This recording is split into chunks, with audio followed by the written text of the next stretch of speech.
Hello everyone, welcome back to my YouTube channel study in Bengali. তো তোমাদের এসএলএসটির যাদের geography subject ছিল, তো তাদের আজকের কোশ্চেনের অ্যানালিসিসটা করতে চলেছি। তো তোমাদের যাদের যাদের জিওগ্রাফি ছিল তারা প্রত্যেকে দেখো, তাদের অ্যান্সারটা মিলিয়ে নেওয়ার চেষ্টা করো যেগুলো তোমরা পরীক্ষাতে করেছো। দেখো আজকের প্রথম প্রশ্ন কি বলেছে, যে পশ্চিমঘাট ও পূর্বঘাট পর্বত মিলিত হয়েছে এইখানে। দেখো প্রথমে একটু বলে দিই, ঠিক আছে, একটু বাড়িতে লোকজন থাকার জন্য ব্যাকগ্রাউন্ড নয়েজ একটু প্রবলেম হতে পারে, একটু অ্যাডজাস্ট করে নিও। আমার মনে হলো যে এটা প্রয়োজন, সেই জন্য করছি, তা না হলে একটু অ্যাডজাস্ট করে নেবে। হ্যাঁ, তো দেখো প্রথম প্রশ্ন কি বলছে, যে পশ্চিমঘাট ও পূর্বঘাট পর্বত মিলিত হয়েছে এইখানে। কাটারমাম পাহাড়, পালানি পাহাড়, আন্নামালাই পাহাড় নাকি নীলগিরি পর্বত। তো সঠিক অ্যান্সার কী হবে, এটা সঠিক অ্যান্সার কিন্তু হয়ে যাবে পশ্চিমঘাট আর পূর্বঘাট কিন্তু মিলিত হয়েছে নীলগিরি পাহাড়ে। ঠিক আছে, নেক্সট দেখব পরবর্তী প্রশ্ন কি বলেছে, যে রাজস্থানের মরু অঞ্চলে বায়ুর সঞ্চয় কার্যের ফলে যে বালিয়াড়ি গঠিত হয় তাকে কি বলে। তো দেখো সঠিক অ্যান্সার কী হবে, সঠিক অ্যান্সার কিন্তু হয়ে যাবে, তাকে বলা হয় ধ্রিয়ান। ঠিক আছে, তাকে কি বলা হয়, চলমান বালিয়াড়ির যে স্তূপ তৈরি হয় তাকে কিন্তু বলা হয় ধ্রিয়ান। নেক্সট দেখব পরবর্তী প্রশ্ন কি বলেছে, 3 নম্বর কোশ্চেন, যে শুষ্কতা সহ্যকারী উদ্ভিদকে কি বলা হয়। শুষ্কতা সহ্যকারী উদ্ভিদ মানে কিন্তু হয়ে যাচ্ছে তোমার যেগুলো কিন্তু মরুভূমিতে জন্মায়, তো তাদেরকে কি বলে, তাদেরকে কিন্তু বলা হয় জেরোফাইট উদ্ভিদ। ঠিক আছে, কি বলে তাদেরকে কিন্তু বলা হয় জেরোফাইট উদ্ভিদ। নেক্সট দেখব পরবর্তী প্রশ্ন, দেখো কি বলেছে আজকে 4 নম্বর কোশ্চেনটা কি বলেছে, যে কোন প্রকারের পাতা সীমান্তে, কোন প্রকারের 5 সীমান্তে মহাসাগরীয় শৈলশিরা গঠিত হয়। ঠিক আছে, তো সঠিক অ্যান্সার কী হবে এটার, দেখো যদি এখানে কি বলেছে, এখানে মহাসাগরীয় বলেছে। ঠিক আছে, মহাসাগরীয় কিসে হয়, এটা কিন্তু অভিসারী 5 সীমান্তে হয়। ঠিক আছে, অভিসারী 5 সীমান্তে। নেক্সট দেখব পরবর্তী প্রশ্ন কি বলেছে, দেখো যে থার্মোক্লাইন হলো এমন একটি স্তর যেখানে, আচ্ছা থার্মোক্লাইনে কি হয় এটা তোমরা আমাকে কমেন্টে জানাবে। ঠিক আছে, তোমরা কে কী অ্যান্সার করেছো, তো থার্মোক্লাইনটা কী জিনিস এটা তোমরা আমাকে কমেন্টে জানাবে। ঠিক আছে, থার্মোক্লাইনটা, আচ্ছা আমি বলেই দিচ্ছি, দেখো থার্মোক্লাইন কি, থার্মোক্লাইন কিন্তু হয়ে যাচ্ছে গভীরতার সাথে উষ্ণতার দ্রুত পরিবর্তন। ঠিক আছে, উষ্ণতা দ্রুত যে পরিবর্তন, একে কিন্তু বলা হয় থার্মোক্লাইন। ঠিক আছে, আচ্ছা পরবর্তী দেখো কি বলেছে, পরবর্তী প্রশ্নটা কি বলেছে, যে পরবর্তী প্রশ্ন দেখি আমরা 7 নম্বর কোশ্চেন কি বলেছে, যে শৈবাল সাগর সৃষ্টি হয়েছে কোন মহাসাগরে। তো সঠিক অ্যান্সার কী হবে, সঠিক অ্যান্সার কিন্তু হয়ে যাবে এটা কিন্তু হয়ে যাচ্ছে আমাদের প্রশান্ত মহাসাগর। ঠিক আছে, প্যাসিফিক ওশেনে। নেক্সট দেখবো আজকে 8 নম্বর কোশ্চেন কি বলেছে, যে তাপবিদ্যুৎ উৎপাদন জলবিদ্যুৎ উৎপাদনের থেকে বেশি উপস্থাপনযোগ্য কেন। তাপবিদ্যুৎ অপশানগুলো দেখে নেওয়া একবার কী বলেছে, যে তাপবিদ্যুৎ কেন্দ্রে জলবিদ্যুতের তুলনায় গ্রিন হাউস গ্যাস নির্গমন হয়, তাপবিদ্যুৎ কেন্দ্রে ব্যবহার অপেক্ষাকৃত পুরাতন, তাপবিদ্যুৎ কেন্দ্র স্থাপনের ব্যয় অপেক্ষাকৃত কম হয়ে থাকে, এবং তাপবিদ্যুৎ উৎপাদনে ঋতুভিত্তিক তারতম্য হয় না। তো এটাই কী হবে, এটাই কিন্তু হয়ে যাবে আমাদের সঠিক অ্যান্সার। এটা কিন্তু ঋতুভিত্তিক কোনোরকম কোনো ব্যাপার হয় না, কিন্তু জলবিদ্যুতে কী হতে পারে, যেগুলো তোমার হচ্ছে বর্ষার জলে পুষ্ট নদী, সেগুলোতে কী হতে পারে, সেগুলোতে কিন্তু তোমার হচ্ছে বর্ষাকালে বৃষ্টির জল কম থাকে। ঠিক আছে, নেক্সট প্রশ্ন দেখব পরবর্তী প্রশ্ন কি বলেছে, দেখো আজকে 9 নম্বর কোশ্চেন, যে ইসুভিয়েশন মাটির কোন স্তরে দেখতে পাওয়া যায়। তো এটার সঠিক অ্যান্সার কী হবে, এটা কিন্তু তোমরা আমাকে কমেন্টে জানাবে। ঠিক আছে, যে ইসুভিয়েশন মাটির কোন স্তরে দেখতে পাওয়া যায়।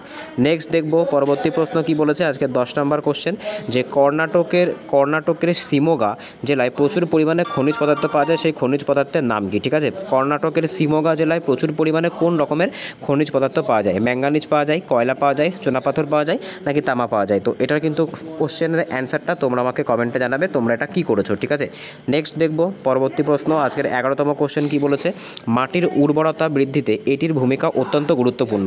তো সঠিক অ্যান্সার কী হবে, দেখো সঠিক অ্যান্সার কিন্তু হয়ে যাবে মাটির যে উর্বরতা সেটা বৃদ্ধিতে কিন্তু এই যে ফসফরাস, ঠিক আছে, ফসফরাসের কিন্তু খুবই গুরুত্বপূর্ণ ভূমিকা আছে। নেক্সট দেখব পরবর্তী প্রশ্ন 12তম কোশ্চেন কি বলেছে, পৃথিবীর কোন মহাদেশে সর্বাধিক জনঘনত্ব পরিলক্ষিত হয়ে থাকে। তো সঠিক অ্যান্সার কী হবে, সবথেকে বেশি কিন্তু জনঘনত্ব আছে এশিয়াতে। ঠিক আছে, এশিয়া কিন্তু সবথেকে বৃহত্তম মহাদেশ, প্লাস এখানে কিন্তু জনঘনত্ব মানে জনসংখ্যাও কিন্তু প্লাস জনসংখ্যাও কিন্তু সবথেকে বেশি। নেক্সট দেখব পরবর্তী প্রশ্ন কি বলেছে, দেখো 13 নম্বর কোশ্চেন, যে স্বল্প লবণতা সাধারণত দেখতে পাওয়া যায় কোথায়, ক্রান্তীয় অঞ্চলে, আবদ্ধ সাগরে, নদীর মোহনায় নাকি প্রবাল প্রাচীরে। তো এটার যে কোশ্চেনের অ্যান্সার যেটা আছে সেটা তোমরা আমাকে কমেন্টে জানাবে, তোমরা কে কী করেছো সেটা কিন্তু দেখতে হবে। ঠিক আছে, সেই অ্যাকর্ডিং টু কিন্তু আমাদের অ্যান্সারটা আমি বলবো, কমেন্টে তোমাদেরকে জানিয়ে দেবো, কারণ এটা কিন্তু একটা কনফিউজিং কোশ্চেন। ঠিক আছে, অনেকজনের অ্যান্সার কিন্তু এক্ষেত্রে কিন্তু তোমার এক জায়গায় এক রকমের অ্যান্সার হতে পারে। অবশ্যই আমাদেরকে অফিসিয়াল অ্যান্সার কিটা দেখতে হবে, কিন্তু তোমরা কে কী করেছো সেটা তোমাকে কমেন্টে জানাবে। নেক্সট দেখব পরবর্তী প্রশ্ন 14 নম্বর কোশ্চেন কি বলেছে, যে বাস্তুতন্ত্রে একটি পুষ্টিস্তর থেকে পরবর্তী পুষ্টিস্তরে কত শতাংশ শক্তি স্থানান্তরিত হয়। তো এটা কি, এটা কিন্তু হচ্ছে যে লিন্ডেম্যানের সূত্র, যে 10% একটা টপিক লেভেল থেকে কিন্তু আরেকটা টপিক লেভেলে 10% করে এনার্জি যায়। ঠিক আছে, দেখো নেক্সট কি বলেছে, 15তম কোশ্চেন কি বলেছে, নিম্নলিখিত সমুদ্র স্রোতগুলির মধ্যে কোনটি শীতল সমুদ্র স্রোত। তো সঠিক অ্যান্সার কী হবে, দেখো এটা সঠিক অ্যান্সার কিন্তু হয়ে যাবে কোনটা শীতল, এর মধ্যে কিন্তু শীতল হয়ে যাচ্ছে যেটা হাম্বোল্ট স্রোত, যেটা এটা কিন্তু একটা শীতল মহাসাগরীয় স্রোত। নেক্সট দেখব পরবর্তী প্রশ্ন কি বলেছে, আজকে 16তম কোশ্চেন। 16তম কোশ্চেন কী বলেছে, অনূর্ধ্ব ও তদূর্ধ্ব প্রকৃতির এখানে একটু হেজি আছে, এটা মনে হচ্ছে অজ্ঞাইভের ছেদবিন্দু কোন মানকে নির্দেশ করে। এটা একটু কোশ্চেনটা দেখে তোমরা একটু আমাকে বলো এটা কি লেখা আছে, এটা একটু হেজিনেস আছে এখানে, তো এটা ঠিকমতো বোঝা যাচ্ছে না কোশ্চেনটা। আচ্ছা এটা রিভিউতে থাক, ঠিক আছে, তোমরা আমাকে জানাবে যদি তোমরা কেউ এটা করে থাকো। ঠিক আছে, নেক্সট দেখবো পরবর্তী প্রশ্ন কি বলেছে, 17তম কোশ্চেন, যে নিক বিন্দুর উদ্ভব কোথা থেকে হয়, বহুচিত্রিক নদী উপত্যকায়, পর্যায়িত নদী উপত্যকায়, নদী উপত্যকার নিম্ন প্রবাহে, নাকি বৃষ্টিবহুল নদী উপত্যকায়। তো এটারও কিন্তু যে অ্যান্সারটা আছে সেটা তোমরা আমাকে কমেন্টে জানাবে। ঠিক আছে, তোমরা কে কী অ্যান্সার করেছো সেটা কিন্তু জানতে হবে। নেক্সট দেখব পরবর্তী প্রশ্ন, 18তম কোশ্চেন কি বলেছে, যে ঢালের ওপর অবস্থিত দেওয়ালে হেলে পড়া কোন ধরনের পুঞ্জিত ক্ষয়ের ফলাফল। ঠিক আছে, তো ঢালের ওপর অবস্থিত দেওয়াল ভেঙে পড়া এটা কেমন ধরনের তোমার হচ্ছে ক্ষয়ের ফলাফল। তো এটা সঠিক অ্যান্সার কী হবে, সঠিক অ্যান্সার কিন্তু হয়ে যাবে প্রস্তর ভবন। ঠিক আছে, প্রস্তর ভবন কিন্তু সঠিক অ্যান্সার হয়ে যাবে। নেক্সট দেখব পরবর্তী প্রশ্ন কি বলেছে, দেখো আজকে 19 নম্বর কোশ্চেনটা কি বলেছে, যে নিম্নলিখিত দেশগুলির মধ্যে কোনটিতে নাশপাতি আকৃতির বয়ক্রমিক লিঙ্গানুপাত পিরামিড দেখতে পাওয়া যায়। ঠিক আছে, তো এটার অ্যান্সার কি করবে, এটার অ্যান্সার তোমরা আমাকে কিন্তু কমেন্টে জানাবে। ঠিক আছে, তোমরা কে কী করেছো এটা কিন্তু দেখতে হবে। ঠিক আছে, নেক্সট দেখব পরবর্তী অ্যান্সার কি হচ্ছে আজকের 20তম কোশ্চেন, যে ইন্দোনেশিয়ায় স্থানান্তর কৃষি কী নামে পরিচিত, মিল্পা, ঝুম, ফ্যাং নাকি লাদাং। তো সঠিক অ্যান্সারটা কী হবে, এটা সঠিক অ্যান্সার কিন্তু হয়ে যাবে, এটা সঠিক অ্যান্সার কিন্তু হয়ে যাবে লাদাং। নেক্সট দেখব পরবর্তী প্রশ্ন কি বলেছে, দেখো আজকের 21তম কোশ্চেন, যে লৌহ আকরিকের মধ্যে শতকরা লোহার ভাগ সবথেকে বেশি থাকে কোনটার মধ্যে। তো লোহার ভাগ সবথেকে কার মধ্যে বেশি থাকে, সঠিক অ্যান্সার কিন্তু হয়ে যাবে ম্যাগনেটাইট। ঠিক আছে, ম্যাগনেটাইটের মধ্যে কিন্তু লোহার ভাগটা সবথেকে বেশি থাকে। পরবর্তী প্রশ্ন দেখবো আজকের 22তম কোশ্চেন কি বলেছে, দেখো 22তম কোশ্চেন কি বলেছে, যে ভূমিরূপ হলো ভূগঠন প্রক্রিয়া এবং পর্যায়ের সমন্বিত ফল, এই তত্ত্বটির প্রবক্তা কে। ঠিক আছে, ভূমিরূপ হলো ভূগঠন প্রক্রিয়া পর্যায়ের সমন্বিত ফল, তো এই তত্ত্বের প্রবক্তাকে, এটা কিন্তু তোমরা আমাকে কমেন্টে জানাবে যে এই তত্ত্বটা বা এই যে কথাটা সেটা কে বলেছে। নেক্সট দেখব পরবর্তী প্রশ্ন কি বলেছে আজকের 23তম কোশ্চেন, যে ভারতবর্ষে গম চাষের প্রগাঢ়তা সবথেকে বেশি কোন রাজ্যে।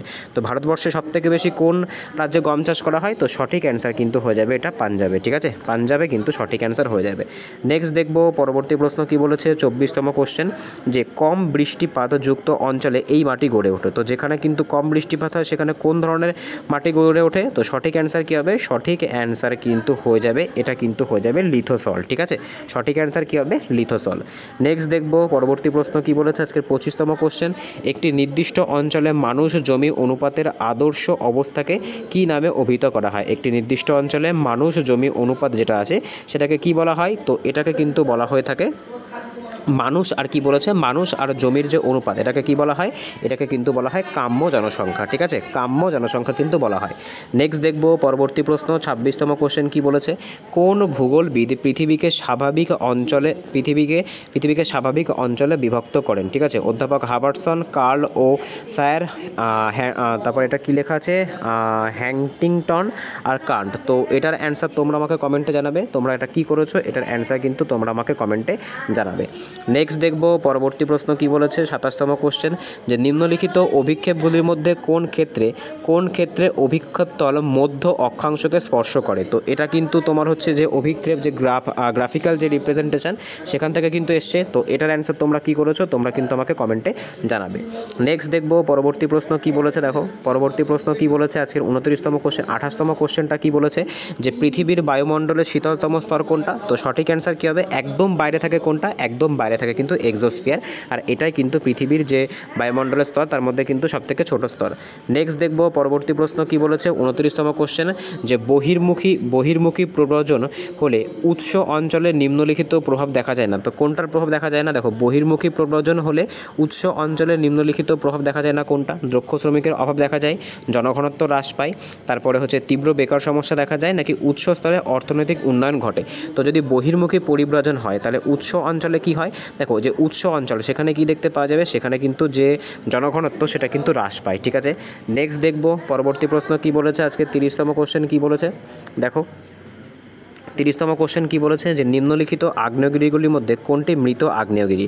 তো সঠিক অ্যান্সার কী হবে, সঠিক অ্যান্সার কিন্তু হয়ে যাবে যে নারকন্দাম যে আগ্নেয়গিরি আছে এটা কি, এটা কিন্তু একটা হচ্ছে মৃত আগ্নেয়গিরি। ঠিক আছে, নেক্সট দেখব পরবর্তী প্রশ্ন কি বলেছে আজকের 31তম কোশ্চেন, যে এর মধ্যে কোনটি বাস্তুতন্ত্রে বিয়োজকের ভূমিকা পালন করে। তো এর মধ্যে কোনটা তোমার হচ্ছে বাস্তুতন্ত্রের বিয়োজক। তো সঠিক অ্যান্সার কী হবে, সঠিক অ্যান্সার কিন্তু হয়ে যাবে এই যে এই যে যেটা আছে স্কাইজিয়াম। ঠিক আছে, এটা কিন্তু বাস্তুতন্ত্রে কী করে, এটা কিন্তু বাস্তুতন্ত্রে হচ্ছে এটা স্ক্যান্ডিভিয়াম। ঠিক আছে, এটা একটু পিকচারটা হেজি আছে, তো এটা কিন্তু হয়ে যাচ্ছে স্ক্যান্ডিভিয়াম। এটা কি করে, এটা কিন্তু বাস্তুতন্ত্রে বিয়োজকের ভূমিকা পালন করে। নেক্সট দেখব পরবর্তী প্রশ্ন কি বলেছে, যে একটি পাইগ্রাফের কেন্দ্রে উৎপন্ন কোণের সর্বমোট মান কত হয়। তো কেন্দ্রে কি হয়, দেখো কেন্দ্রে কিন্তু সবসময় 360 ডিগ্রি কোণে উৎপন্ন হয়। ঠিক আছে, কেন্দ্রে কিন্তু সবসময় 360 ডিগ্রি কোণে উৎপন্ন হয়ে থাকে। পরবর্তী প্রশ্ন কি বলেছে 33তম কোশ্চেন, যে নিম্নলিখিত দেশগুলির মধ্যে কোথায় বার্ষিক জনসংখ্যা বৃদ্ধির হার সর্বাধিক। তো সঠিক অ্যান্সার কী হবে, সঠিক অ্যান্সার কিন্তু হয়ে যাবে বার্ষিক জনসংখ্যা বৃদ্ধির হার কিন্তু ভারতে সর্বাধিক। ঠিক আছে, নেক্সট দেখব পরবর্তী প্রশ্ন কি বলেছে আজকে 34 নাম্বার কোশ্চেনটা দেখো। 34 নাম্বার কোশ্চেন কি বলেছে, যে নিম্নলিখিত ভূমি রোগগুলির মধ্যে কোনটি ভাঁজের ফলে গঠিত। আচ্ছা, ভাঁজ মানে কি, ভাঁজ মানে কিন্তু হয়ে যাচ্ছে তোমার ফল্ট। তো সঠিক অ্যান্সার কী হবে, এটা সঠিক অ্যান্সার কিন্তু হয়ে যাবে দেখো ভাঁজের ফলে গঠিত। তো সঠিক অ্যান্সার কী হবে, এটা কিন্তু হয়ে যাবে স্তূপ পর্বত। ঠিক আছে, স্তূপ পর্বত কিন্তু ভাঁজের ফলে গঠিত হয়। নেক্সট দেখব পরবর্তী প্রশ্ন কি বলেছে 35তম কোশ্চেন, পৃথিবীর ভূত্বকের কোন অংশের ঘনত্ব সর্বাধিক। তো কোন অংশের ঘনত্ব সর্বাধিক। তো সঠিক অ্যান্সার কী হবে, সঠিক অ্যান্সার কিন্তু হয়ে যাবে সেটা কিন্তু হয়ে যাচ্ছে এই যে মহাদেশীয় ভূত্বক আছে এটার যে ঘনত্ব এটা কিন্তু সর্বাধিক হয়ে থাকে। নেক্সট দেখব পরবর্তী প্রশ্ন কি বলেছে 36তম কোশ্চেন, ভারতের এই অঞ্চলে বছরের 2 ঋতুতেই বৃষ্টিপাত হয়। তো সঠিক অ্যান্সার কী হবে, এটা সঠিক অ্যান্সার কিন্তু হয়ে যাবে যে তামিলনাড়ু উপকূলে যে করমণ্ডল কোস্ট আছে এখানে কিন্তু বছরে 2 বার বৃষ্টিপাত হয়ে থাকে। নেক্সট দেখব 37তম কোশ্চেন কি বলেছে, যে সর্বশেষ জনগণনা অনুসারে কোন রাজ্যের লিঙ্গানুপাতের দিক থেকে ভারতবর্ষের শ্রেষ্ঠ স্থান অর্জন করেছে। তো সঠিক অ্যান্সার কী হবে, লিঙ্গানুপাতে কিন্তু কেরালা বা সেক্স রেশিওতে কিন্তু কেরালা সবথেকে ভালো স্থান অর্জন করেছে। নেক্সট দেখব আজকের 38তম কোশ্চেন কি বলেছে, 1 মিনিট। 38তম কোশ্চেনটা কি বলেছে, যে কোন সূত্র অনুযায়ী দক্ষিণ গোলার্ধে বায়ুর প্রবাহের দিকে পেছন করে দাঁড়ালে নিম্নচাপ এলাকা ডান দিকে থাকবে। তো এটাকে কি বলা হয়, এটাকে কিন্তু বলা হয় কোরিওলিস বলের যে সূত্র, এটা কিন্তু কোরিওলিস বলের সূত্র বলা হয়ে থাকে। নেক্সট দেখব 39তম কোশ্চেন কি বলেছে, যে ভারত ও সোভিয়েত বিজ্ঞানীদের যৌথ প্রচেষ্টায় মোনেক্স সঞ্চালিত হয় কোন সালে। তো এটা কি করেছো তোমরা কিন্তু আমাকে কমেন্টে জানাবে। নেক্সট দেখব পরবর্তী প্রশ্ন কি বলেছে দেখো। পরবর্তী প্রশ্ন কি বলেছে দেখো আজকে 40তম কোশ্চেন, যে সাভানা তৃণভূমি অঞ্চলে পশুপালকদের কি বলা হয়। দেখো আচ্ছা, সাভানা তৃণভূমি অঞ্চলে পশুপালকদের কি বলা হয়, এটাকে কিন্তু বলা হয় পিগমি। ঠিক আছে, সঠিক অ্যান্সার কী হবে, পিগমি। নেক্সট দেখব 41তম কোশ্চেন কি বলেছে, যে মূল স্কেলের ক্ষুদ্রতম ঘরের মান এবং ভার্নিয়ার বিভাগ সংখ্যার অনুপাতকে কি বলা হয়। তো এটা কি করেছো, এটা আমার আপাতত মনে পড়ছে না, এটা কি করেছো তোমরা সেটা তোমরা আমাকে কমেন্টে জানাবে। ঠিক আছে, নেক্সট দেখব পরবর্তী প্রশ্ন কি বলেছে 42তম কোশ্চেন, যে নদীর নিম্নক্ষয়ের সর্বনিম্ন হার পরিলক্ষিত হয় কোথায়। তো নিম্নক্ষয়ের সর্বনিম্ন হার কোথায় পরিলক্ষিত হয়। তো সঠিক অ্যান্সার কিন্তু হয়ে যাবে এটা হচ্ছে সমুদ্র সমতলের নিকটে, এখানে কিন্তু ক্ষয়কার্য একদমই হয় না। নেক্সট দেখব 43তম কোশ্চেন কি বলেছে দেখো, যে ভারত সরকার কোন সালে জৈবিক বৈচিত্র্য আইন চালু করেছিল। তো সঠিক অ্যান্সার কী হবে, এটা সঠিক অ্যান্সার কিন্তু হয়ে যাবে 2002 সালে। ঠিক আছে, 2002 সালে। নেক্সট দেখব 44তম কোশ্চেন কি বলেছে, নিম্নলিখিতগুলির মধ্যে কোনটি প্রচলিত শক্তির উৎস নয়। তো এর মধ্যে কোনটি প্রচলিত শক্তির উৎস নয়। তো সঠিক অ্যান্সার কিন্তু হয়ে যাবে সৌরশক্তি। ঠিক আছে, নেক্সট দেখব আজকের 45তম কোশ্চেন কি বলেছে, যে এদের মধ্যে ভারতের কোন নদী পূর্ববাহিনী নয়। তো কোন নদীটা পূর্ববাহিনী নয়, সঠিক অ্যান্সার কিন্তু হয়ে যাবে তাপ্তি নদী, এটা কিন্তু একটা পশ্চিম বাহিনী নদী। নেক্সট দেখব 45 হয়ে গেল। 46 নম্বর কোশ্চেনটা কি বলেছে দেখো, 46 নম্বর কোশ্চেনটা কি বলেছে, যে উষ্ণ আর্দ্র জলবায়ুতে চুনাপাথরের ওপর কোন প্রকারের রাসায়নিক আবহবিকার ঘটতে দেখা যায়। তো উষ্ণ আর্দ্র কিন্তু বলেছে এখানে, উষ্ণ আর্দ্র আবহাওয়াতে কি হয়, দেখো উষ্ণ আর্দ্র আবহাওয়াতে কিন্তু এটাতে কি হয়, এটাতে কিন্তু জারণ হয়ে থাকে। ঠিক আছে, বা অক্সিডেশন হয়ে থাকে। নেক্সট দেখব 47তম কোশ্চেন কি বলেছে, যে এগুলির মধ্যে কোনটি উচ্চ ফলনশীল ধানের জাত নয়। তো সঠিক অ্যান্সার কী হবে, সঠিক অ্যান্সার কিন্তু হয়ে যাবে এখানটাতে এই যে তুমি দেখতে পাচ্ছ এই যে, আচ্ছা এই যে কোশ্চেনটা আছে 1 মিনিট, সোনালিকা ধান IR20, ঠিক আছে, এটা কিন্তু তোমার হচ্ছে উচ্চ ফলনশীল ধানের জাত নয়। নেক্সট দেখবো 48তম কোশ্চেন কি বলেছে, যে কিছু শিল্প প্রধানত কাঁচামালের নিকট গড়ে ওঠে, একটি উল্লেখযোগ্য উদাহরণ, মানে যেটা কাঁচামালের নিকটেই কিন্তু গড়ে উঠেছে। তো সঠিক অ্যান্সার কী হবে, দেখো সঠিক অ্যান্সার কিন্তু হয়ে যাবে এটার যে চিনি শিল্প, ঠিক আছে, সঠিক অ্যান্সার কী হবে, চিনি শিল্প। পরবর্তী প্রশ্ন কি বলেছে দেখো, 39তম কোশ্চেন কি বলেছে, 49তম কোশ্চেন, উত্তর পশ্চিম আটলান্টিক উপকূলে অবস্থিত একটি প্রধান মৎস্য বন্দরের নাম কি? তো এটা কে কী করেছো, এটা অবশ্যই কিন্তু কমেন্টে জানাবে, ঠিক আছে, এটা কে কী করেছো। নেক্সট দেখবো পরবর্তী প্রশ্ন কি বলেছে, যে কোন প্রকারের স্কেলের দ্বারা সূক্ষ্মতম পরিমাপ করা যায়? তো সঠিক অ্যান্সার কী হবে, সঠিক অ্যান্সার কিন্তু এটার হয়ে যাবে যে ভার্নিয়ার স্কেল, এটা দিয়ে কিন্তু একদম সূক্ষ্মতম যে পরিমাপ সেটা করা যেতে পারে। নেক্সট দেখবো আজকের 51তম কোশ্চেন, যে বাস্তুতন্ত্র কথাটি সবার প্রথম কে দিয়েছিল? তো সঠিক অ্যান্সার কী হবে, সঠিক অ্যান্সার কিন্তু হয়ে যাবে বাস্তুতন্ত্র, বা এটা কিন্তু কি ইকোসিস্টেম, তো এটা কিন্তু দিয়েছিল A.G. ট্যান্সলে, ঠিক আছে। নেক্সট দেখবো পরবর্তী প্রশ্ন কি বলেছে, দেখো 52তম কোশ্চেনটা কি বলেছে, যে ভারতের ম্যানচেস্টার কাকে বলা হয়? তো সঠিক অ্যান্সার কী হবে, সঠিক অ্যান্সার কিন্তু হয়ে যাবে ভারতের ম্যানচেস্টার কিন্তু বলা হয় আহমেদাবাদকে, ঠিক আছে। নেক্সট দেখব পরবর্তী প্রশ্ন কি বলেছে, যে সমুদ্র জলের লবণতার প্রধান উৎস কী? সমুদ্র জলের যে লবণতা সেটার প্রধান উৎস কী? সেটার প্রধান উৎস কিন্তু হয়ে যাচ্ছে যে এটা কিন্তু হচ্ছে মহাসাগরীয়, এটা হচ্ছে কিন্তু সামুদ্রিক অগ্নুৎপাত, ঠিক আছে। এটা আচ্ছা, এটা একটা কনফিউজিং কোশ্চেন, ঠিক আছে, এটার অ্যান্সার কিন্তু অনেক রকম হতে পারে, মহাদেশীয় ভূত্বক, মহাসাগরীয় ভূত্বকও কিন্তু হতে পারে, উল্কাপাত হবে না। আচ্ছা, এটা কে কী করেছে একটু কমেন্টে জানাবে, ঠিক আছে। নেক্সট দেখব পরবর্তী প্রশ্ন 54তম কোশ্চেন কি বলেছে, ভারতের এই প্রদেশগুলির মধ্যে কোথায় কোথায় আদিবাসী জনসংখ্যা সর্বাধিক? তো আদিবাসী জনসংখ্যা সর্বাধিক কিন্তু হয়ে যাচ্ছে মধ্যপ্রদেশে, ঠিক আছে, মধ্যপ্রদেশের যে গৌণ ট্রাইব এটা কিন্তু সবথেকে বেশি নিম্নলিখিত অপশানের মধ্যে। পরবর্তী প্রশ্ন দেখো 55 নম্বর কোশ্চেন কি বলেছে, মহাদেশীয় উপকূল এবং মহিঝালের মধ্যবর্তী অঞ্চল কি নামে পরিচিত? তো এটা সঠিক অ্যান্সার কী করেছো অবশ্যই কিন্তু আমাকে কমেন্টে জানাবে। নেক্সট দেখবো 56তম কোশ্চেন কি বলেছে, জাপান উপকূলে উদ্ভূত ক্রান্তীয় ঘূর্ণবাতের নাম কি? তো জাপানের ক্রান্তীয় ঘূর্ণবাত কী নামে পরিচিত? এটা কিন্তু টাইফুন নামে পরিচিত। নেক্সট দেখব পরবর্তী প্রশ্ন 57তম কোশ্চেন কি বলেছে, উষ্ণতার বৈপরীত্য এই কারণে হয়। আচ্ছা, উষ্ণতার যে বৈপরীত্য সেটা কী কারণের জন্য হয়ে থাকে? তো দেখো এক্ষেত্রে কিন্তু দীর্ঘ রাত্রি, শান্ত আবহাওয়া, বরফাবৃত ভূপৃষ্ঠ, তো এটা কিন্তু উপরের সবগুলিই কিন্তু সঠিক অ্যান্সার হয়ে যাবে। নেক্সট দেখব আজকের 58তম কোশ্চেন কি বলেছে, দেখো আজকের 58তম কোশ্চেনটা কি বলেছে, যে এই দেশের জনঘনত্ব মানচিত্র উপস্থাপন করার জন্য কোন প্রকারের, কোনো একটা দেশের, একটি দেশের জনঘনত্ব মানচিত্র উপস্থাপন করার জন্য কোন ধরনের কার্টোগ্রাফি ব্যবহার করা হয়ে থাকে? তো সঠিক অ্যান্সার এটার কী হবে, কী করেছো সবাই আমাকে কিন্তু কমেন্টে জানাবে।